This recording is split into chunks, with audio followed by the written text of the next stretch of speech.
हमारे पिछले अनुभाग में कुछ लोगों ने यह आपत्ति की थी कि उसमें हमने एपीजे अब्दुल कलाम को ज़कात फाउंडेशन का संस्थापक बता दिया था। इससे पहले के वक्तव्य में भी कुछ लोगों ने आपत्ति की थी, जहां मैंने इसरो को भारत की खुफिया एजेंसी बताया था। अब ये दोनों बातें स्लिप ऑफ टंग भी मानी जा सकती हैं, लेकिन ये स्लिप ऑफ टंग नहीं है। इस बात को मैंने बहुत सोच समझ कर कहा है। जो अंतरिक्ष एजेंसियां होती हैं उनका काम क्या होता है? आपको ऐसा लगता है कि वो अंतरिक्ष के विषय में शोध करने का काम, सैटेलाइट्स बनाने का काम, उनको लॉन्च करने का काम, अंतरिक्ष यात्रियों के प्रशिक्षण और यातायात का काम, ये सब देखती हैं। बात ऐसी है कि अंतरिक्ष जो है वो कोई ये कमरा नहीं है, कोई गुफा नहीं है जहां पर आप एक बार गए, शोध किए आ गए। वो अनंत ब्रह्मांड में असीमित संभावनाओं का क्षेत्र है। कौन सी बात किसको कब शोध में ज्ञात हो और उसका क्या प्रभाव उसके जीवन पर पड़े, इसका पूर्वानुमान नहीं लगाया जा सकता। तो जितनी अंतरिक्ष एजेंसियां जिस जिस देश में होती हैं वो न केवल अंतरिक्ष के विषय में जानना चाहती हैं, वैज्ञानिक रूप से शोध करती हैं, अपितु अंतरिक्ष में स्थित होकर अंतरिक्ष पर नियंत्रण करके वहां से पृथ्वी के शासन को चलाने के लिए प्रस्तुत होती हैं। यही कारण है कि अंतरिक्ष एजेंसियों का जो बहुत बड़ा बजट है वो जासूसी सैटेलाइट्स को बनाने में, उनके रखरखाव और सरकार को उनके माध्यम से डाटा देने में जाता है। कितने अंतरिक्ष यात्री तैयार हो रहे हैं, कितने वो जा रहे हैं, मैन्ड मिशंस कितने हो रहे हैं? बहुत कम। आप जो सुनते हैं कि 50 सैटेलाइट बनाकर लॉन्च कर दी गई, 100 सैटेलाइट लॉन्च कर दी गई, क्या ये सारी सैटेलाइट अंतरिक्ष के ही शोध में लग रही हैं? नहीं। अलग अलग देशों के मध्य जो संघर्ष चलता है उसमें जियोग्राफिकल डाटा के लिए, उसमें निगरानी करने के लिए, जासूसी करने के लिए, या बहुत प्रकार से मौसम को प्रभावित करने के लिए भी सैटेलाइट्स बनाई जाती हैं। और उन सैटेलाइट्स का रख रखाव, उनका निर्माण, उनका संचालन, उनसे उन जानकारियों को लेना, सरकार तक पहुंचाना, ये किसका काम है? और उसमें जो रिपोर्ट्स होती हैं वो क्या आप तक पहुंचती हैं? नहीं, ये अंतरिक्ष एजेंसियों का काम होता है। और इसमें बहुत बड़ा विभाग खुफिया एजेंसियों के समान होता है। यही कारण है कि अंतरिक्ष एजेंसी किसी भी देश की हो, वो केवल अंतरिक्ष एजेंसी नहीं होती, अपितु जो उसकी सीक्रेट एजेंसियां हैं, जो उसकी जासूसी एजेंसियां हैं उस देश की, वहां से भी उनका बहुत निकट संबंध होता है। क्योंकि सारी सैटेलाइट्स के माध्यम से जो डेटा प्राप्त होगा युद्ध की स्थिति में, और उसका जो इनपुट डिफेंस को दिया जाएगा, वो सब सैटेलाइट से ही होना है। और सैटेलाइट के ही माध्यम से आज के वारफेयर्स अच्छे अच्छे देश जीत रहे हैं या हार रहे हैं। तो यही कारण है कि इंटरनेट, सैटेलाइट इत्यादि पर पूर्ण नियंत्रण करके अपने प्रभाव को और अधिक बढ़ाने का काम जो सरकारें करती हैं वो अंतरिक्ष एजेंसियों के इसी खुफिया विभाग के माध्यम से करती हैं, जिसकी बहुत अधिक जानकारी वहां काम कर रहे अन्य विभागीय वैज्ञानिकों को भी नहीं होती है। दूसरी बात रही अब्दुल कलाम की, तो सैयद जफर महमूद का नाम ज़कात फाउंडेशन के संस्थापक के रूप में लिया जाता है। लेकिन सैयद जफर महमूद को कितने लोग जानते हैं? एपीजे अब्दुल कलाम को कितने लोग जानते हैं? मैं बात मुसलमानों की नहीं कर रहा, मैं बात हिंदुओं की कर रहा हूँ। मुसलमान जो है वो गुमनाम हो चाहे बहुत प्रसिद्ध हो, उसका लक्ष्य तो वही है। उसका लक्ष्य तो कुरान के ही कई बातों का अनुसरण करके पूरे विश्व में इस्लाम के राज्य को स्थापित करना है। तो ऐसी स्थिति में जफर महमूद प्रसिद्ध हो चाहे एपीजे अब्दुल कलाम प्रसिद्ध हो, इस्लाम का काम तो उससे प्रभावित होना नहीं है उनके दृष्टिकोण से। लेकिन हिंदुओं के ऊपर व्यापक प्रभाव जब एपीजे अब्दुल कलाम जैसे लोगों का पड़ता है, तब हिंदुओं के इतने बड़े आचार्य, जो पुरी के शंकराचार्य हैं, जिनका इतना नाम है, दार्शनिक जगत के हस्ती माने जाते हैं, क्रांतिकारी के समान वक्तव्य देते हैं, वो भी यह कह बैठते हैं कि कुंभ में कलाम कोटि के मुसलमानों को आना चाहिए। जबकि ऐसे त्रिकालदर्शी महात्मा कलाम के जीवन के प्रत्यक्ष वास्तविकता से भी कदाचित अनभिज्ञ ही रह गए। तो जो एपीजे अब्दुल कलाम को हमने स्थापक बताया, उसके पीछे बहुत बड़ा कारण क्या है कि ज़कात फाउंडेशन चल तो पहले से रहा था, एपीजे अब्दुल कलाम की स्पॉन्सरशिप से भी पहले से चल रहा था, 7-8 साल 10 साल पहले से चल रहा था। लेकिन क्या वो उस पेस में था, क्या वो उस स्थिति में था कि उसको इतनी बड़ी फंडिंग मिले, उसका इतना क्रेडिटेबल नाम हो? नहीं। क्यों? सैयद जफर महमूद स्वयं में सिविल सर्वेंट रह चुका था। ये आईएएस था, बाद में रेवेन्यू सर्विस में इसको नियुक्ति मिली, इन्हीं लोगों की वेबसाइट के अनुसार इतनी बातें सार्वजनिक हैं। 1977 बैच का व्यक्ति है, पब्लिक एडमिनिस्ट्रेशन में इसने पीएचडी कर रखी है, ऐसा जगात फाउंडेशन का कहना है। जफर महमूद और एपीजे अब्दुल कलाम के कई चित्र सार्वजनिक रूप से प्राप्त होते हैं, लेकिन सिविल सर्विसेज में रहते हुए जफर ने यह अनुभव किया कि हम बाहर से तलवार से, बम गोले हथियार से जो जिहाद करेंगे वो बहुत जल्दी पकड़ में आ जाएगा। हमको अंदर से करना है, इस सिस्टम का हिस्सा बनकर इस सिस्टम पर कब्जा करना है। पूरे शरीर को नष्ट करने के लिए बाघ और भालू की जरूरत नहीं है सदैव। एक छोटा सा वायरस भी अगर शरीर में प्रविष्ट होकर पर्याप्त संक्रमण फैला देता है तो पूरा का पूरा शरीर वह अपने नियंत्रण में लेकर नष्ट कर देता है, उस शरीर को दुर्बल बना देता है, निर्बल बना देता है। तो जकात फाउंडेशन के माध्यम से इस व्यक्ति ने यही किया है। स्वयं सिविल सर्वेंट था तो उसका एक्सेस सरकार के सिस्टम में, उसका प्रभाव, वहाँ से वो क्या प्राप्त कर सकता है, कैसे अपनी कौम को बेनिफिट दे सकता है, उसकी समझ हो गई। पढ़ा लिखा तो था ही, दिमागदार व्यक्ति था। उसने एक ऐसा फाउंडेशन बनाया जो ऐसे हजारों लोगों को खड़ा करे, हजारों लोगों को खड़ा करके उस सिस्टम पर कब्जा करे। If you want to change the game, enter the game, play the game, rule the game. तो यही इसने किया। और हिंदुओं का क्या है? हिंदू तो आज भी भारत माता की जय बोलकर खुश है, सर्वधर्म समभाव में खुश है। तो हिंदुओं को तो अपनी ओर से ऐसी कोई तैयारी करनी नहीं है। एक हिंदू आईएएस जो भी सिविल सर्वेंट बन गया, हिंदू आईएएस आईपीएस आवश्यक नहीं, या अधिकांश मामलों में तो 100 में से 90 मामलों में तो अपने ही हिंदू समाज के साथ नहीं होता, अपितु वो अपने रुतबे पैसे का अकड़ दिखाता है। जबकि एक मुसलमान आईएएस ऐसा नहीं करता है। वो उस कौम को लेकर चलना चाहता है, कहीं ना कहीं काफिरों के खिलाफ जो जिहाद की प्रवृत्ति है उसको और अच्छे तरीके से लागू करना चाहता है, एग्जीक्यूट करना चाहता है।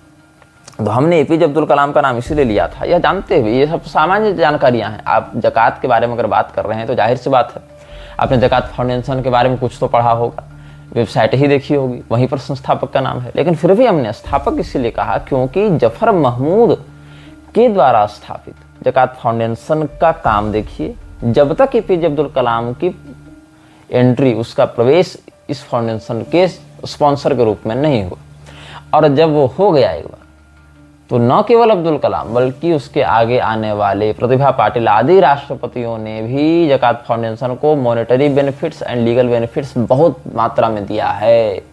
ये स्थापना होती है कि आप उसको वहां पहुंचाएं कि आप राष्ट्रपति रहें या न रहें, जो अगला राष्ट्रपति हिंदू भी बनेगा वो भी आपको मॉनेटरी बेनिफिट्स या कॉन्स्टिट्यूशनल बेनिफिट्स देगा।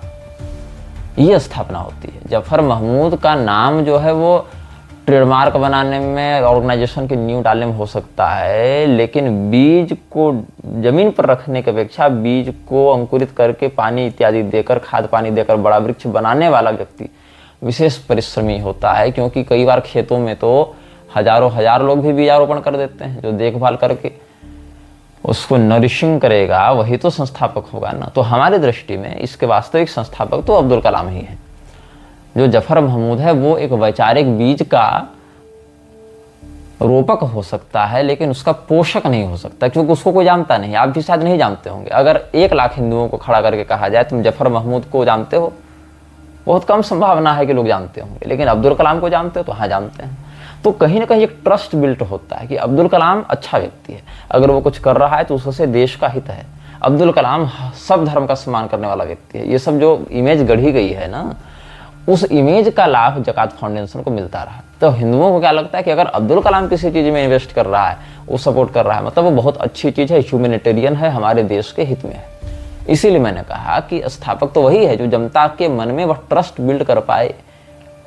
तो मैं जो कहता हूं इस मिलच्छराज श्रृंखला में विशेष करके उस एक पंक्ति के पीछे, मैं ये नहीं कहता कि स्लिप ऑफ टंग नहीं होता है, कई बार होता है, लेकिन इन मामलों में उस एक वक्तव्य या एक शब्द के पीछे कारण होता है। हमारी कुछ भावना और कुछ अनुभव उसमें निहित होते हैं। खैर, तो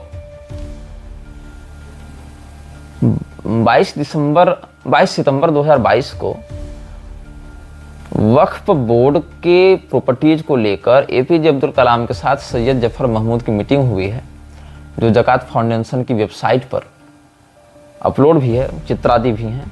अल्पसंख्यक मंत्रालय के फाइल्स को जकात फाउंडेशन इंस्पेक्ट कर रहा है। ये बात है। अब बताइए हिंदुओं के जो धर्म गुरु हैं, क्या वो गृह मंत्रालय या अन्य जो भी संबंधित मंत्रालय हैं उनके पास जाकर हमारे जो मंदिर सरकार के नियंत्रण में अधिग्रहित कर लिए गए, कब्जा कर लिए गए, क्या उनकी रिपोर्ट पढ़ सकते हैं, मांग सकते हैं? बहुत लंबी प्रक्रिया है। अधिकांश धर्म गुरुओं को तो रुचि नहीं है, और जिनको रुचि है वो इस प्रकार के प्रभाव से युक्त नहीं है कि सरकार से वो सारी जानकारी ले सकें और उस पर बदलाव या कार्रवाई की मांग कर सकें या उसको लागू करवा सकें। लेकिन एक नॉन गवर्नमेंटल NGO जो ऑर्गेनाइजेशन है ज़कात फाउंडेशन, वो अल्पसंख्यक मंत्रालय के साथ सीधे टाइप करके सारी फाइल निकालता है कि भारत में मुसलमानों को क्या मिल रहा है और क्या चाहिए, और आपके टैक्स के पैसे से सरकार उनका भरण पोषण करती है, पालन पोषण करती है।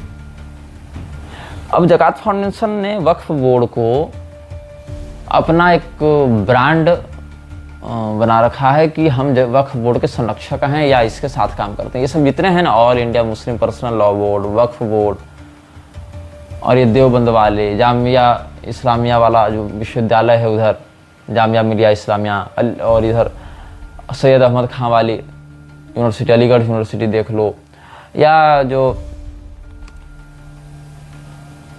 ये इस प्रकार के NGOs होते हैं, ये सारे लोग, या अल्पसंख्यक मंत्रालय भी सरकारी स्तर पर, ये सारे लोग एक ही पक्ष में होते हैं। यहाँ कोई सरकार नहीं, गैर सरकारी नहीं, ये सब के सब एकमात्र इस्लाम के नीचे काम करते हैं। क्योंकि जैसा कि मैंने कई बार स्पष्ट किया है, a Muslim is a Muslim first, his occupation comes the second. वो खाता कैसे है, रहता कहाँ है, कमाता कैसे है, उसकी पहचान क्या है समाज में हिंदुओं के रूप में, वो भिन्न विषय। वो एक मुसलमान पहले है, चाहे किसी भी गद्दी पर बैठा रहे। जो हिंदू जज है उसके लिए यह कहना बहुत सरल है कि हम जज हैं तो हमारा कोई धर्म नहीं। एक मुसलमान जज कभी भी स्वयं को धर्म से, अपने कथित मजहब से परे नहीं बताएगा, वो पहले अपनी मजहबी पहचान को लेकर चलता है। यही कारण है, अभी आपने KBC इत्यादि में देखा होगा, आमिर खान जो इतना बड़ा राष्ट्रवादी होने का दावा करता है, सत्यमेव जयते जैसे क्रांतिकारी सीरियल का एंकर रहा है कथित रूप से, वो हिंदुओं के ऊपर आक्षेप अधिक करता है, मुसलमानों के ऊपर चुप रहता है। तुर्की जाकर वहाँ के राष्ट्राध्यक्षों से मिलता है, जबकि तुर्की ने समय समय पर भारत के साथ शत्रु राष्ट्र जैसा ही बर्ताव किया है, व्यवहार किया है। हिंदुओं के ऊपर जब आवाज़ उठाने की बात होती है तो मौन हो जाता है, यहाँ तक कि वंदे मातरम इत्यादि भी नहीं बोलता है। क्यों? क्योंकि झंडे को सलाम करना, देश का गुणगान करना शिर्क माना गया है इस्लाम में। और ये बात हमारे कथित न्यायाधीशों को और हमारे जो सेनाध्यक्ष हैं या जो राष्ट्राध्यक्ष हैं उनको कभी समझ में नहीं आएगी, क्योंकि उनकी बुद्धि उस स्तर पर है ही नहीं। आप पढ़ लिख कर जज बन गए, आप पढ़ लिख कर प्रधानमंत्री, या बिना पढ़े भी जनाधार के बल पर या सेटिंग के बल पर बन गए, या सेनाध्यक्ष के रूप में आपकी नियुक्ति हो गई। इससे आवश्यक नहीं कि इस्लाम के प्रति भी आपकी समझ विकसित हो गई, अपितु आप अपनी जो गुडविल छवि है कि हम तो एकोमोडेट करते हैं सबको, हम तो समावेशी स्वभाव के हैं, और इसमें कह दिया जाता है गंगा जमुनी तहजीब, तो भारत तो सबों का घर है, भारत तो सबको समाविष्ट कर लेता है। ये चाशनी हिंदुओं को केवल चटाई जाती है, क्योंकि भारत सबको अपने अंदर समाविष्ट इसीलिए कर रहा है क्योंकि यहाँ इन्हीं लोग जैसे मूर्ख हिंदू भरे पड़े हैं, जो न हिंदू धर्म के विषय में ज्ञान रखते हैं, न इस्लाम के विषय में ज्ञान रखते हैं। रिलीजन फॉर्म में लिखने के लिए हिंदू हैं, लेकिन उनको हिंदू धर्म के विषय में भी नहीं पता है, तो इस्लाम के विषय में कहाँ से पता होगा। तो इसीलिए कह देते हैं भारत की प्रवृत्ति समावेशी रही है। भारत की प्रवृत्ति अगर समावेशी होती तो आज पूरा भारत इस्लामी राष्ट्र बन चुका होता। भारत की प्रवृत्ति सदैव से संघर्ष करने की रही है, धर्म का झंडा उठाकर अधर्म के विरुद्ध लड़ने की रही है। आज जो लोग युद्ध न होने के फायदे बता रहे हैं ना, 7-8 दिन 10 दिन पहले वही लोग युद्ध होने के फायदे बता रहे थे, और जो आज युद्ध न होने के जो फायदे गिना रहे हैं, कुछ कुछ वैसी ही बातें महाभारत युद्ध से पहले अर्जुन जी ने भी कही थी। एक और ये लोग कहते हैं कि गीता में लिखा है ऐसा वैसा, और गीता कभी पढ़े नहीं, ऊपर से गीता में जो लिखा है उस पर चलना भी नहीं है। युद्ध करने के लिए गीता का नाम ले लेना है इन लोगों को, और युद्ध विराम के फायदे भी बताने हैं, और वही तर्क देने हैं जो कभी न कभी किसी न किसी अंश में अर्जुन भी देते थे। श्रेयो भोक्तुम भक्षोपि है लोके यद राज्य सुख लोभेन हन्तुम स्वजन मुद्दता, ये सब बातें। तो जो ज़कात फाउंडेशन है उसको पैसा कहाँ से आता है? टेरर फंडिंग जम के होती है, विदेशों से खूब पैसा आता है, अरब कंट्रीज भर भर टोकरी पैसा उछलते हैं। भारत के मुसलमान भी जो ज़कात देते हैं उसका एक बड़ा हिस्सा इसी फाउंडेशन को जाता है। और जो हमने आपको बताया था कि भारत में केवल या अन्य जहाँ भी इस्लाम का आक्रमण होता है वहाँ केवल मारने की बात नहीं होती है, उसको तड़पाने की बात भी होती है। जजिया कर लगाया जाता है कि तुम अपने देवी देवताओं की पूजा तब कर सकते हो जब तुम इतनी बड़ी मात्रा में धन हमको दो। और आपको बताऊं, जजिया केवल मुसलमान नहीं वसूलते, इस्कॉन भी वसूलता है हिंदुओं से। जी हाँ, आपको ये जानकर आश्चर्य होगा कि हिंदुओं को अपने देवी देवताओं की पूजा करने के लिए इस्कॉन को जजिया देना पड़ता है। ये बात कैसे सिद्ध होगी? प्रभुपाद के चिट्ठी से सिद्ध होगी। प्रभुपाद की 3 चिट्ठियां हम सार्वजनिक कर रहे हैं, उनमें कई बातों का आप ध्यान से सुनेंगे, पढ़ेंगे, समझेंगे तो आपको पता चलेगा कि प्रभुपाद इस्लामी जजिया से कितना अधिक प्रभावित था और हिंदुओं के ऊपर कैसे वो इस्लामी जजिया को थोपता था। एक चिट्ठी है जो प्रभुपाद ने 1974 को लिखी थी, 31 दिसंबर 1974 को इसने लिखी थी। कहाँ से लिखी थी? हरे कृष्णा लैंड, गांधी ग्राम, जुहू, बॉम्बे से लिखी थी। गुरु कृपा स्वामी को लिखी थी इसने, जो उस समय टोक्यो जापान में रहता था। इसमें क्या लिखा है इसने कि अगर तुम गणेश जी की पूजा करना चाहते हो तो मुझे $1 लाख प्रति महीना दो, तब तुम गणेश जी की पूजा कर पाओगे। तो क्यों भाई? तो भगवान कृष्ण ने जब कह दिया गीता में कि सर्वधर्मान परित्यज्य मामेकम शरणम व्रज, उस स्थिति में तुम गणेश जी की पूजा कैसे कर सकते हो?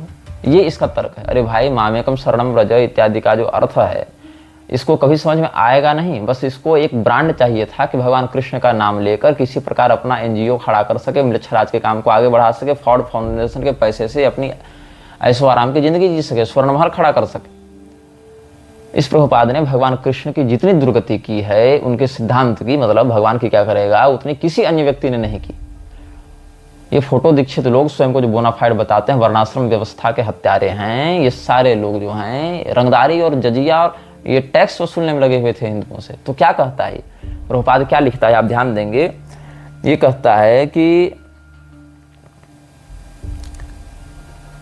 Also I have received one credit number 134 from Dai Nippon for the amount of $63,752.54 in US dollars। ये सब बताया। फिर आगे क्या कहा कि उसके हवाई के लिबर्टी बैंक में अकाउंट है, $1 लाख वहाँ भेज दो, वहाँ से फिर हम भारत पैसा ले जाएंगे। होनोलुलु टेम्पल कंस्ट्रक्शन वाले अकाउंट में भी एक अकाउंट ये तुम खोल लेना, जयतीर्थ के पास लिबर्टी बैंक पासबुक है, उसके आगे आप मुख्य देखिएगा।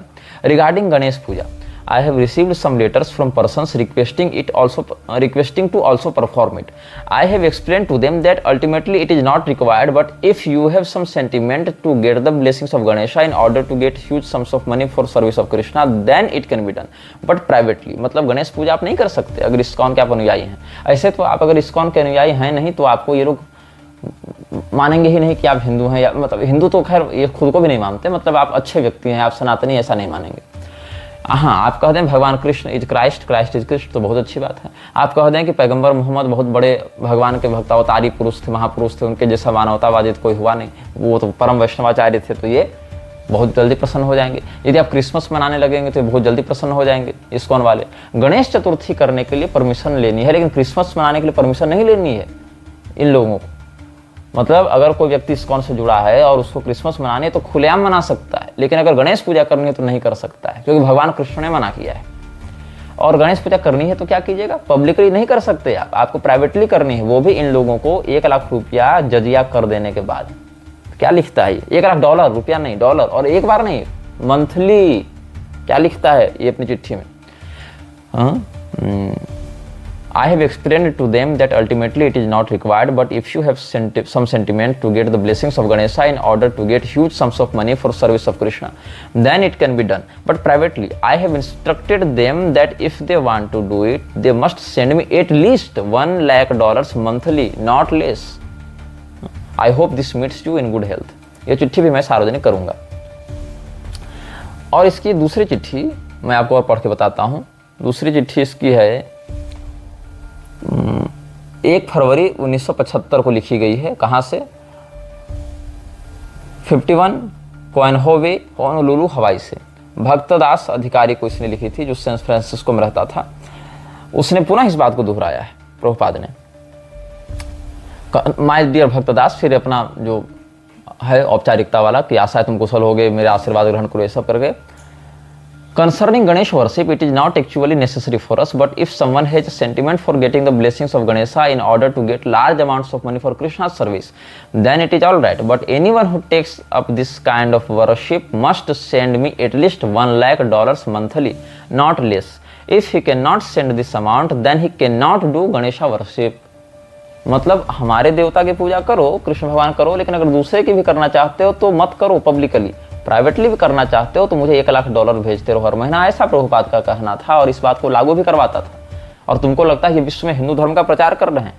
अरे भाई, प्रभुपाद ने तो वृंदावन में खुलेआम कहा था कि मेरे इस्कॉन वालों के अतिरिक्त बाकी सबका गला काट देना चाहिए, ये प्रभुपाद ने कहा था। और जिन लोगों को लगता है ना कि उसने व्यंग में या सटायर में या मजाक में कह दी थी ये बात, वो लोग ये सब चिट्ठियां पढ़ें कि वो गणेश जी की पूजा करने के लिए, जो हमारे प्रथम पूज्य गणेश जी हैं, गणपति खंड में, ब्रह्मवैवर्त पुराण के गणपति खंड में जिनकी इतनी महिमा है, उन परब्रह्म ब्रह्मणस्पति भगवान गणेश की आराधना करने के लिए हिंदुओं को टैक्स देना पड़ेगा प्रभुपाद को $1,00,000 प्रति महीना। तब भी आप प्राइवेटली कर सकते हैं, पब्लिकली नहीं कर सकते।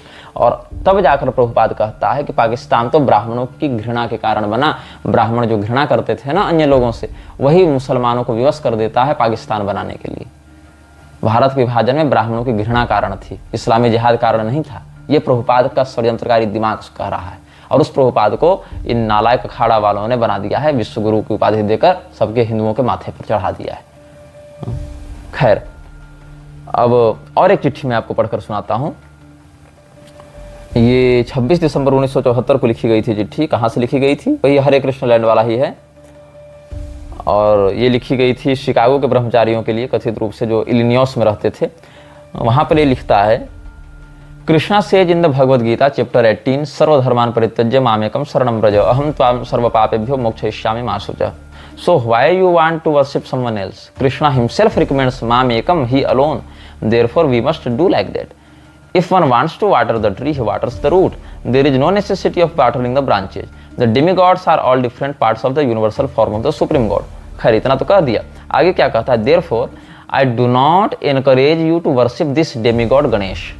It is not required. It is not necessary. Simply worship Krishna. Perform nice devotional services to Krishna. ठीक, उतना तो ठीक है, समझ में आ रहा है। चलो ठीक है, आप कह रहे हैं कि गणेश जी की पूजा मत करो, कृष्ण भगवान पूजा करो, क्यों कृष्ण भगवान ने ऐसा कहा, उसका क्या संदर्भ और अर्थ है ये भिन्न बात है। इसको तो समझ में आएगा नहीं, जैसे लोगों को, ये मृच्छदासों को तो समझ में आएगा नहीं, लेकिन इससे हमको भी बेनिफिट होना चाहिए, ऐसा प्रभुपाद का स्वार्थ था। क्या लिखता है? Of course, if one has got some sentiment for achieving the blessings of Ganesh for accumulating large sums of money, then he may perform this Ganesh worship privately, not making a public show. But first of all, he must give me $1,00,000 per month, not a single farthing less. If he can supply this amount, $1,00,000 per month, then he will be allowed to do this Ganesh puja.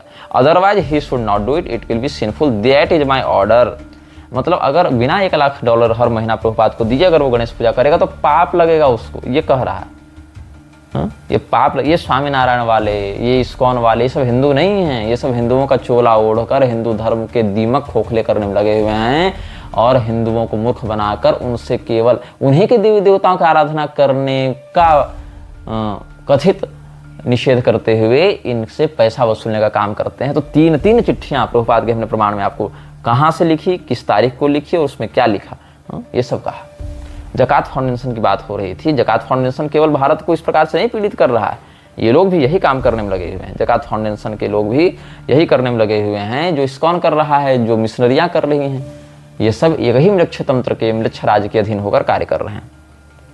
तो मैं बात कर रहा था जफर महमूद की। सैयद जफर महमूद ने जब देखा कि सिविल सर्विसेज में अगर मुसलमानों को घुसाया जाए तो क्या बड़ी बात होगी, कितनी अच्छी बात होगी।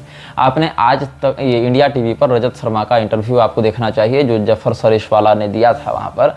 उसमें मर्द मुजाहिद कहा है मोदी को कि मोदी मुसलमानों का विरोधी नहीं, मोदी तो मुसलमानों का बहुत बड़ा प्रोत्साहक है।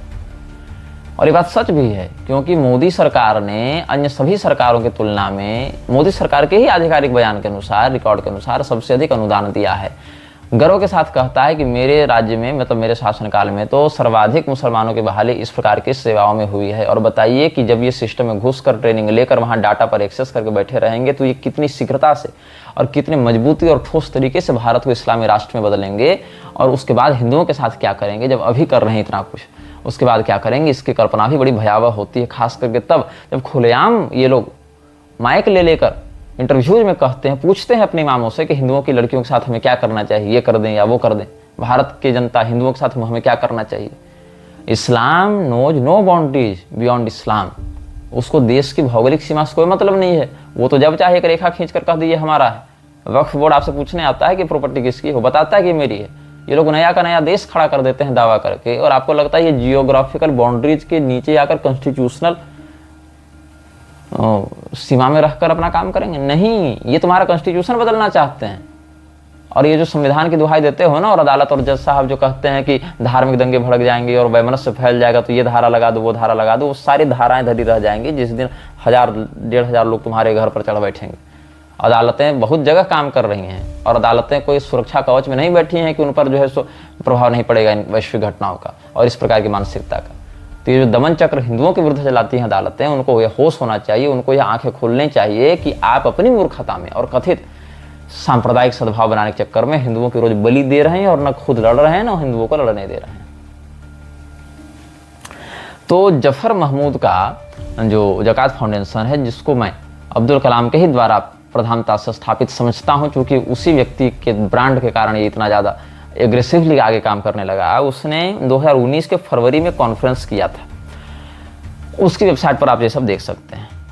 तो उसने क्या कहा कि भारत में मुसलमानों को प्रोपोर्शनल प्रॉपर्टी होना चाहिए, यहाँ पर वो मिलनी चाहिए, मतलब जिसकी जितनी संख्या भारी उसकी उतनी हिस्सेदारी। और ये होगा भी भारत में कि हमारी इतनी संख्या है, जैसे इन्होंने कहा ना हमारी इतनी संख्या है तो हमको ये अलग देश दे दो बनाकर, वैसे ही अब ओवैसी कहता है कि पाकिस्तान मुर्दाबाद, हम तो देशभक्त हैं, हम तो यहीं रहेंगे। और हिंदू को लगता है बहुत अच्छा व्यक्ति है, वो यहाँ क्यों रहना चाहता है, क्योंकि पाकिस्तान तो ले लिया, अब वहाँ जाकर नया क्या करेगा। वहाँ के लोग वहाँ की समझे, अब तो हमको इस जगह को ना इस्लामी बनाना है, ओवैसी का यही मत है।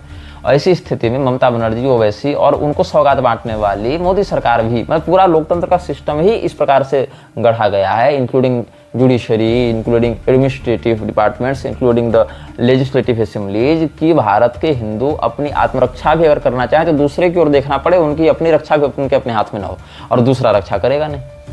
तो उस स्थिति में इन लोगों ने क्या किया है, कहा कि जिसकी जितनी संख्या भारी उसकी उतनी हिस्सेदारी, हमको चाहिए आनुपातिक अधिकार, हम जितने हैं उतना हमको चाहिए। यही इन्होंने लेबनान में किया था। आप देखिएगा, मैंने लेबनान पर इसी सीजन 2 में 2 बार स्पष्ट रूप से बात की है। तो पहले इसने क्या कहा कि ज़कात फाउंडेशन के आंदोलन के तहत हम ये वक्फ बोर्ड की संपत्तियों को छुड़वाएंगे अन्य कब्जों से, मतलब ऐसे ऐसे गांव भी वक्फ बोर्ड अपने अधिकार मानता है जो इस्लाम के आने से पहले से वहाँ देवालय और वहाँ पर सनातनी परंपरा है उसको भी मानता है। ये क्या करते हैं, वक्फ बोर्ड को संपत्तियों पर कब्जा करने में मदद करते हैं, उसको कहते हैं कि हम तो अपनी ही संपत्ति पर दावा कर रहे हैं कॉन्स्टिट्यूशनली। ये ज़कात फाउंडेशन का काम है। और 14.2% हैं मुसलमान भारत में कथित रूप से, ऐसे हमको लगा 30% तक हैं, लेकिन जो आंकड़ा पुराना आंकड़ा 2011 का कहता है उस हिसाब से अगर देखें तो 14.2% भी मानते हैं। तो भारत में 77 मुसलमान होने चाहिए लोकसभा में, ये कहना है इसका। Muslims are 14.2% of the Indian population and hence there should be 77 Muslims in Lok Sabha. 77 Muslim Lok Sabha में अगर आधिकारिक रिकॉर्ड के अनुसार जाएंगे तो जिस समय और भी विशेष जाति जनगणना करके अपनी संख्या 30% बताएंगे, वहां पर ये तो सीधे सीधे 150 पहुंचा देंगे अपनी संख्या। 150 मुसलमान सांसद एक बार अगर कोई बात अगर कहेंगे एक स्वर में इस्लाम के पक्ष में, तो सरकार जो है वो 2 बार आगे से लघु शंका करेगी और 2 बार पीछे से शौच करेगी डर के मारे, और हिंदुओं को कहीं के माथा कटवा लो, हमारी सत्ता बची रहे और ये जो कह रहे हैं सो करो। और तब जो जगजीवन राम के समय मुस्लिम रेजिमेंट की मांग उठी थी उसको तुरंत एग्जीक्यूट करेंगे। तो जो लोग कह रहे हैं ना कि सोफिया कुरैशी का विरोध मत करो, भारतीय सेना में हिंदू मुसलमान मत करो, ये सारे मूर्ख न जियो पॉलिटिक्स समझते हैं, न इस प्रकार के षड्यंत्रों को समझते हैं, और न खुद समझेंगे और न दूसरे को समझने देंगे। भारत की सेना इसीलिए स्वयं को समावेशी और सर्वधर्म संभाव वाला दिखाती है, क्योंकि वहां पर हिंदू अधिक है, और हिंदू जो है वो हिंदू दूसरे समय पर होता है, पहले वो कुछ और ही पहचान लेकर चलना चाहता है। ये उसकी सामाजिक कमी है। वो हिंदू मतलब ऑप्शनल बनना चाहता है, न कि मैंडेटरी बनना चाहता है। जिस दिन ये संख्या इस प्रकार से बढ़ी, या आर्मी छोड़ो, जब कॉन्स्टिट्यूशनली ही ये लोग इस प्रकार की मांग ले आएंगे ना आनुपातिक अधिकार का, उस समय जब लोकसभा में 150-200 मुसलमान आरक्षित सीट में बैठेंगे, उस बाद आप मुस्लिम रेजिमेंट भी बना लेंगे, और मुस्लिम रेजिमेंट के माध्यम से भारत की सेना में गृह युद्ध भी आंतरिक करा देंगे, और फिर से एक विभाजन करके हिंदुओं का व्यापक नरसंहार करेंगे, जिसकी ये पूरी तैयारी कर चुके हैं। बस इनको एक चिंगारी की आवश्यकता है। भारत पहले से बारूद के ढेर में बैठा हुआ है। तो 9 मांगे इन लोगों ने रखी थी। Give a proportionate share to Muslims in nominated posts and appointments under the state and central governments. इतना ही नहीं, केवल चयनित विभागों में नहीं, मतलब जहाँ इलेक्शन लड़के जाना है वहाँ नहीं, आप बिल्कुल मुसलमानों को उनकी जनसंख्या के आधार पर सरकारी नौकरी में भी करें। ये कैसे सिस्टम में घुसपैठ करते जा रहे हैं, इस पर सुदर्शन न्यूज ने, एक यूपीएससी जिहाद के नाम से सुदर्शन न्यूज के एंकर्स ने बनाया था, हालांकि उन पर केस भी हुआ था, लेकिन उसको आपको देखना चाहिए, वहाँ से आपकी बहुत आंखें खुलेंगी। जो यूपीएससी जिहाद के नाम से वो चला था, तो वहाँ पर बहुत कुछ बातों का डाटा प्रस्तुत करके खुलासा किया गया था, कैसे ज़कात फाउंडेशन घुसपैठ करते हुए सिस्टम पर कब्जा कर रहा है कॉन्स्टिट्यूशन की आड़ में, और कैसे ये भारत को एक अघोषित गृह युद्ध की ओर ढकेल रहा है। और भारत की जनता क्या कर रही है? भारत की जनता जो है वो सोफिया कुरैशी और ओवैसी का गुणगान करने में लगी हुई है, और भारत पर पाकिस्तान हमले पर हमले किए जा रहा है। भारत के ऊपर हमले करने के लिए पाकिस्तान को जीडीपी अपनी नहीं देखनी कि मेरी अर्थव्यवस्था क्या है, मेरी शिक्षा व्यवस्था क्या है, मेरी रैंकिंग क्या है, हमारे पास पैसा है कि नहीं, हमारे पास विकास है कि नहीं। उसको बस ये है कि हम इस्लाम के एजेंडे पर चल पा रहे हैं कि नहीं चल पा रहे हैं, इस्लाम के सिद्धांतों को प्रसारित कर पा रहे हैं कि नहीं कर पा रहे हैं। हम जिस काम के लिए निकले हैं 1400 साल पहले, वो काम अभी तक कहाँ तक पहुँचा, अभी कहाँ तक पूरा हुआ, इसका ही एकमात्र लक्ष्य सारा वो पूरा समुदाय लेकर चल रहा है। और यहाँ भारत की सेना, भारत की सरकार सफाई देते फिर रही कि भैया हमने वहाँ नहीं हमला किया, हमने वहाँ नहीं मारा, हमने न्यूक्लियर बेस पर अटैक नहीं किया, हमने सिविलियंस पर अटैक नहीं किया, सफाई देती फिर रही। ये तो विश्व की पहली सेना है जो अपोलॉजी कर रही है कि हम यहाँ नहीं मारना चाहते, हम तो टेररिज्म के खिलाफ हैं। भैया अरे भैया, टेररिज्म के खिलाफ हो तुम, जो टेररिस्ट के जनाजे में जाते हो पाकिस्तानी सांसद होते हैं कि नहीं होते हैं, पाकिस्तानी आर्मी के लोग उठते बैठते हैं कि नहीं। आप ही कहते हैं कि भारतीय सेना जो है वो यह पुख्ता प्रमाण अपने पास रखती है कि पाकिस्तानी सेना का हाथ है आतंकवादियों को भेजने में, ट्रेनिंग देने में, तो आप पाकिस्तानी सेना को टेररिस्ट के अंदर इंक्लूड क्यों नहीं करते? आप पाकिस्तानी गवर्नमेंट को क्यों नहीं इंक्लूड करते टेररिस्ट ऑर्गेनाइजेशंस के तहत? आप उसको लेबल तो कीजिए। रीढ़ की हड्डी में दम है आपका। सेना कहेगी हमने यहाँ अटैक नहीं किया, सरकार कहेगी कि हम जो है आतंकवाद के खिलाफ लड़ रहे हैं, हम तो शांति वार्ता चाहते हैं, आईटी सेल वाले कहेंगे कि न्यूक्लियर बेस उड़ा दिया। बताओ, कोई तालमेल नहीं। अच्छा चलो, आतंकवादी नहीं मानना है मत मानो, जो मरे हैं वो तो स्वीकार करो कि धर्म के कारण मारे गए, मतलब वो अगर मुसलमान होते तो शायद नहीं मारे जाते, बच जाते, वो हिंदू होने के कारण मारे गए, यही तो कम से कम स्वीकार कर लो। यहाँ तो यह नपुंसकता व्याप्त है कि न फौज ही उनको हिंदू के रूप में मान्यता दे रही है, न सरकार ही दे रही है, जबकि सरकार की पार्टी के अन्य लोग कहते फिर रहे हैं कि धर्म पूछ कर मारा, जाति पूछ कर नहीं मारी। अब जाति पूछ कर मारने के लिए तो सरकार है ना, तो इसलिए उन्होंने धर्म पूछ कर मारा।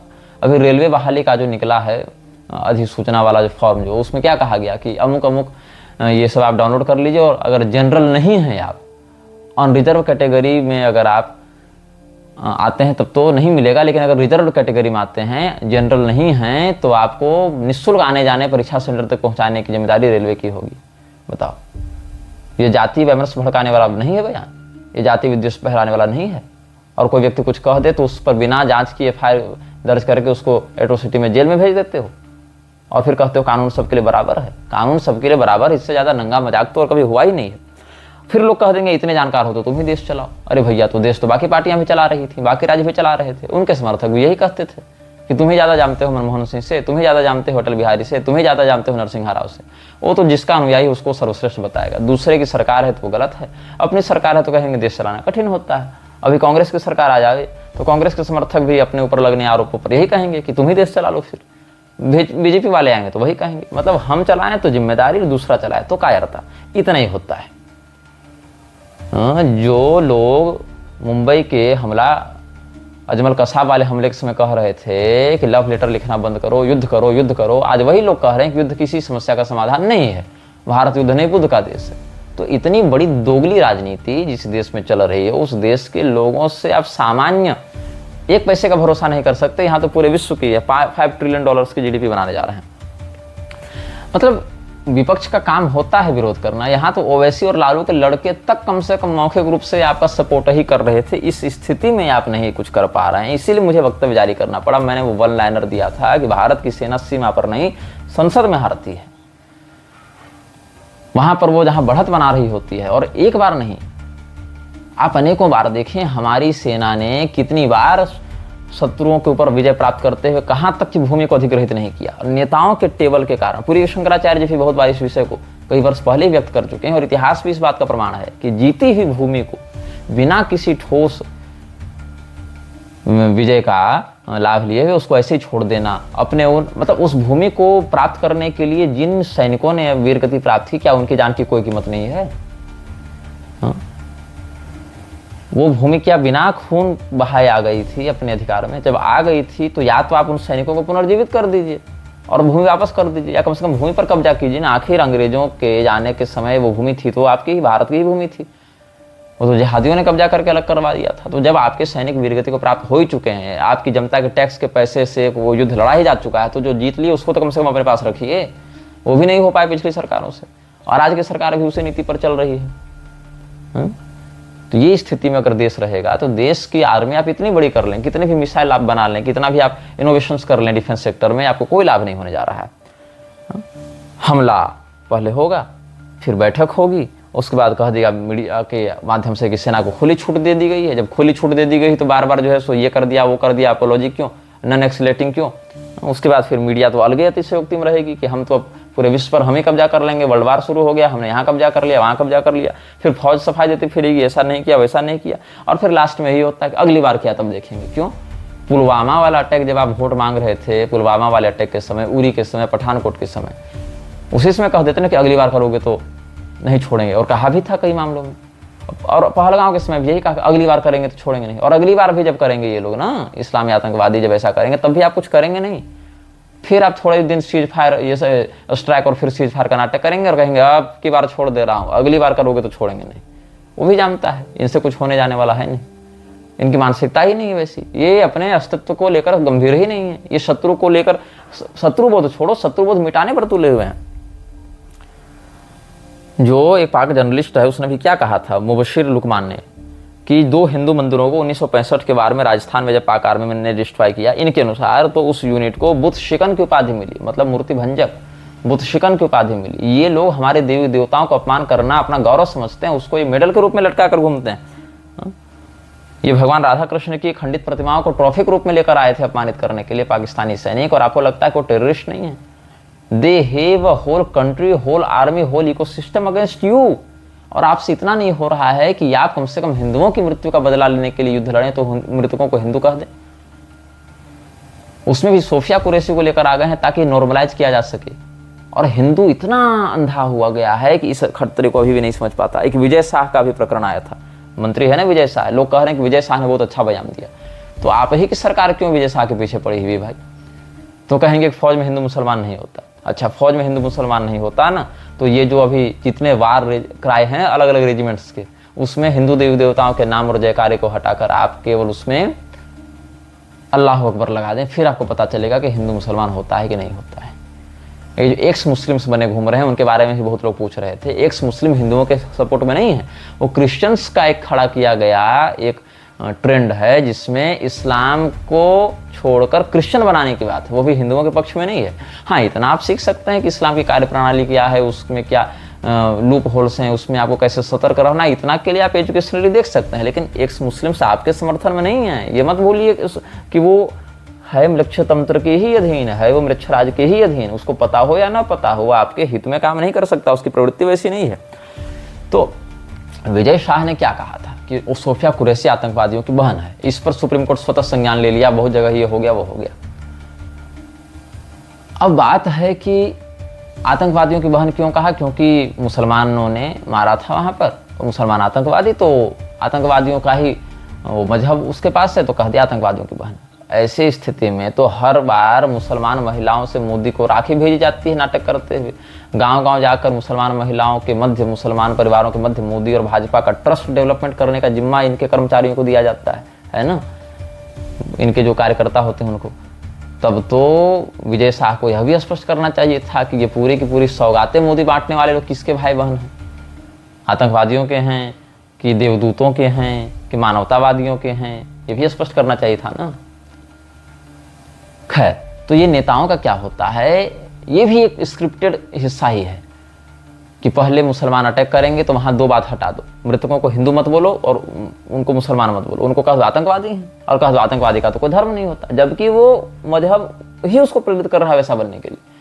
लेकिन वहां से मूल विषय गोल कर दो, मूल बिंदु हटा दो, आतंकवादी का मजहब छिपा दो, मृतक का धर्म छिपा दो, जबकि वो धर्म के ही कारण मारा गया। अच्छा, उसके बाद एक मुसलमान को ही खड़ा कर दो हिंदुओं का नायक बनाकर, जो फील्ड में जाकर लड़ा भी नहीं है, बस मीडिया में कैमरे पर आकर स्क्रिप्टेड बयान देता फिर रहा है। उस शख्स को, उस महिला को खड़ा करके कह दो कि अब जो हिंदुओं का सर्वे सर्वा, हिंदुओं के तारनहार यही है, उसके विजय गाथा के कसीदे पढ़े जाएं। फिर अपना ही एक मंत्री खड़ा कर दो जो उसका विरोध करे, और फिर सुप्रीम कोर्ट और सरकार के माध्यम से दबाव बनाओ, बोले नहीं मुसलमान तो बहुत अच्छे होते हैं, तुम्हारी आप टिप्पणी ही आपत्तिजनक है, गटर छाप भाषा है तुम्हारी, और हिंदू इस सर्कस में डोलता रहेगा, हिंदू मनोरंजन का साधन बना रहेगा। अच्छा, कश्मीर के समय जो अदालतें थी वो मर गई थी कि वो सारे गूंगे बहरे हो गए थे न्यायाधीश? उस समय तो स्वतः संज्ञान लेकर अदालत ने कुछ बोला था, ऐसा मुझे याद नहीं है, या बोला भी होगा तो उसका कुछ प्रभाव पड़ा, इसका तो हमको स्मरण नहीं है। लेकिन आज क्या है, हिंदुओं के लिए कितनी बार स्वतः संज्ञान लेकर अदालतों ने इस प्रकार से निर्णय दिया है, इसका कोई हिसाब देना चाहिए कि नहीं देना चाहिए अदालतों कि हिंदुओं को इस देश का नागरिक नहीं मानती है अदालतें। जिसने खुलेआम हिंदुओं के नरसंहार की बात की, उस ओवैसी के विरुद्ध तो अदालत स्वतः संज्ञान नहीं ले पा रही है, और जजों के घरों से जब भ्रष्टाचार की गड्डियां निकल रही हैं तो अदालत स्वतः संज्ञान नहीं ले पा रही है। 10-10 दिन तक FIR नहीं दर्ज हो रहा है तो उपराष्ट्रपति को मीडिया में आकर बयान देना पड़ रहा है, तब अदालतों का स्वतः संज्ञान उनके 9 द्वार में से किस द्वार में प्रतिष्ठित हो जाता है।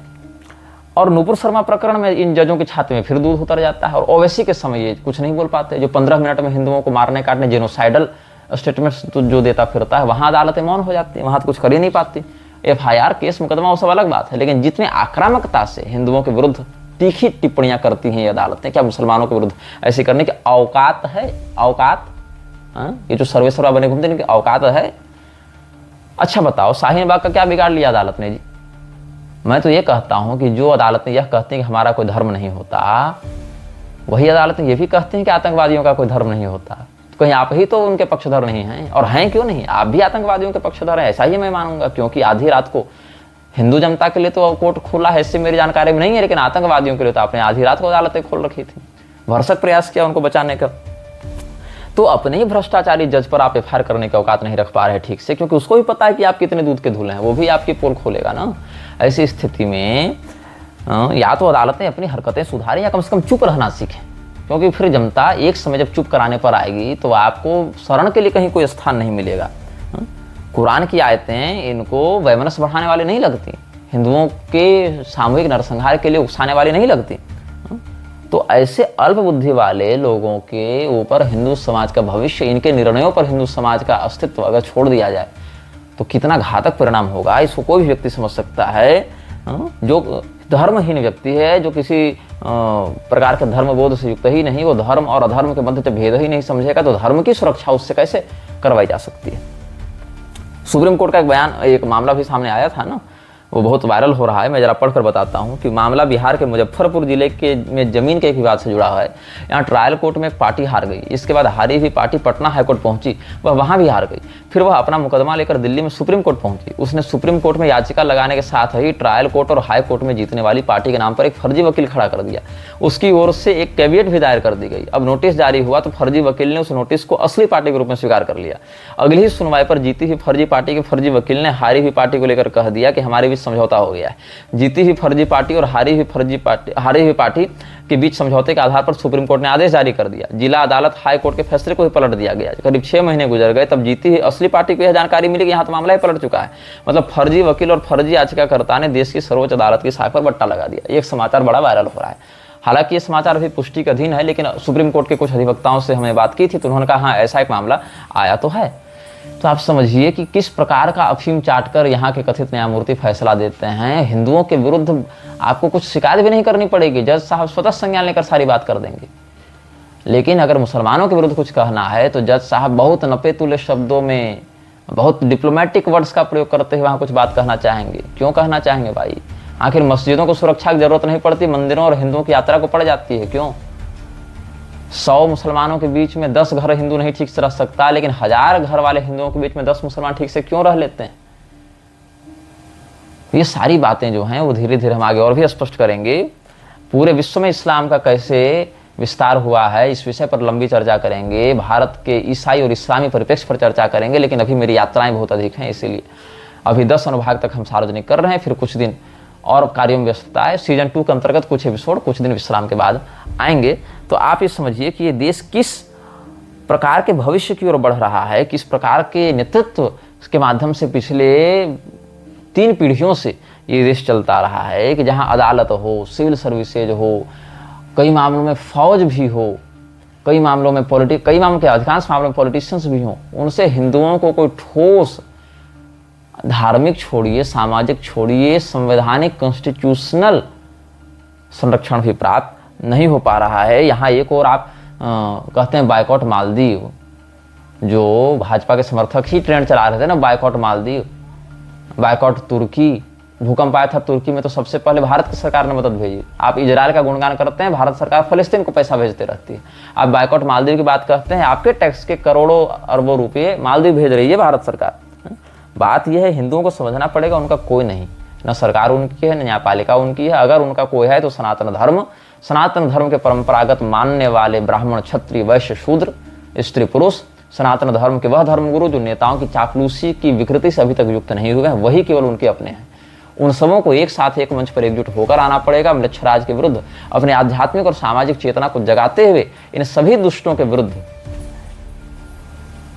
यथायोग्य समयोचित हिंसक अहिंसक दमन चक्र के माध्यम से प्रवृत्त होना पड़ेगा और इनके कब्जे से, इनकी इस जो षड्यंत्रकार निवृत्ति है, जिसके कारण भारत एक बहुत बड़े टेररिस्ट अटैक और गृहयुद्ध को कभी भी झेल सकता है, उससे भारत की रक्षा करनी पड़ेगी। इसी चेतावनी के साथ इस अनुभाग को यहाँ हम पूर्ण करते हैं। फिर मुझे अभी 1 घंटे के बाद यात्रा पर निकलना है और अभी थोड़ा मैं वाराणसी इत्यादि की यात्रा पर निकलने का विचार कर रहा हूँ भगवान विश्वनाथ के दरबार में। हालांकि भगवान विश्वनाथ जी के कॉरिडोर के माध्यम से जो सरकारी विध्वंस किया गया है मंदिरों का, उसको देखकर तो मेरा हृदय कई वर्षों से रो रहा है। लेकिन ठीक है, मैं शिखर दर्शन इत्यादि करके, गंगा स्नान करके भगवान से हिंदुओं के सद्बुद्धि और संरक्षण के लिए प्रार्थना तो करूंगा ही। तो तब तक के लिए आपसे विदा लेता हूँ। म्लेच्छराज सीजन 2 के अगले एपिसोड कुछ दिन विश्राम के साथ आएंगे। श्रीमन नारायण।